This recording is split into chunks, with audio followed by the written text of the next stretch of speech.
ঘরে যদি থাকে এক বাটি সুজি আর এরকম একটা সিরিঞ্জ, তাহলে বানিয়ে নিতে পারবেন অসম্ভব মজার এই জর্দা পোলাওটা।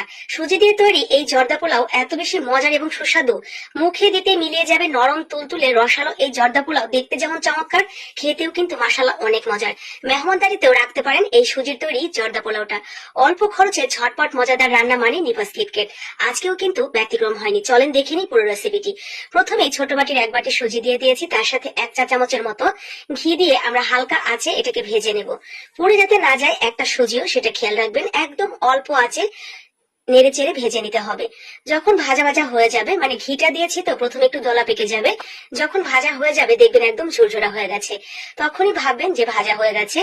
এরপরে এখানে আমরা নর্মালি চায়ের কাপের 1 কাপ লিকুইড দুধ দিয়ে দিয়েছি।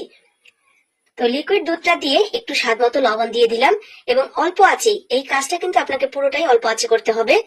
একদম অল্প আঁচে এটা আমরা রেখে দিব। একটা সাইড যখন হয়ে যাবে তখন আবার উল্টো সাইড ঘুরিয়ে ঠিক এইভাবে একটু ছড়িয়ে দিলে দেখবেন ওই সাইডটাও হয়ে গেছে।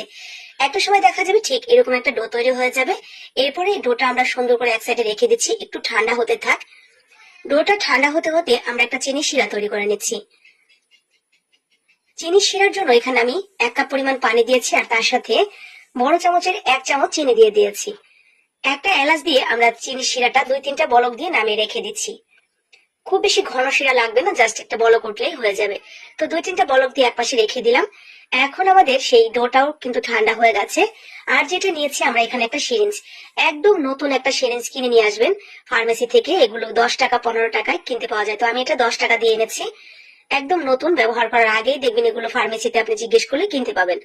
তো এরকম একটা সিরিঞ্জ এনে সুন্দর করে ধুয়ে পরিষ্কার করে জাস্ট এভাবে ভরে নেবেন, আমি যেভাবে দেখালাম ভিডিওতে।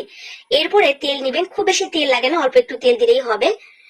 তো তেলের উপরে জাস্ট এইভাবে ছেড়ে দিবেন, চাপ দিলে দেখবেন এগুলো বেরিয়ে এসেছে। আর সুজি যে ডোটা বানাবেন সেটা একটু নরম নরম করে বানানোর চেষ্টা করবেন, তাহলে খুব সহজেই বের করে নিতে পারবেন। আর যদি বেশি শক্ত হয় তাহলে কিন্তু সিরিঞ্জ দিয়ে বেরোতে চাইবে না, এটা মাথায় রাখবেন। খুব বেশি ভাজা যাবে না, অল্প একটু ভেজেই তুলে নিতে হবে। এরপরে শিরা দিয়ে দিতে হবে। শিরা দেওয়ার সাথে সাথে দেখবেন এগুলো নরম হয়ে গেছে। শিরা থেকে পরে উঠিয়ে অন্য জায়গায় রেখে দিয়েছি। এখন এখানে আমি সামান্য একটু ঘি, তার মধ্যে একটা তেজপাতা, কয়েকটা কিশমিশ আর অল্প একটু কাজু দিয়ে আমি হালকা একটু ভেজে নিচ্ছি। আপনি এখানে চাইলে ছোট ছোট যে বেবি সুইট গুলো থাকে তো সেগুলো দিতে পারেন। তো আমার হাতের কাছে ছিল না, তাই আমি দিলাম না। বা এক কথায় আপনি আপনার মনের মাধুরী মিশিয়ে এটাকে সাজিয়ে গুজিয়ে পরিবেশন করবেন। মাশাআল্লাহ, দেখতেই পাচ্ছেন এটা কতটা চমৎকার দেখা যাচ্ছে। আশা করি আপনারা বুঝতে পারছেন এটা কতটা মজাদার লাগবে খেতে। তো দেখে যাদের চোখ থেকে মন পর্যন্ত পৌঁছে গেছে তারা কিন্তু অবশ্যই আমাকে কমেন্ট বক্সে জানাবেন, আর বাসায় বানিয়ে খেয়ে আমাকে রিভিউটাও দিবেন।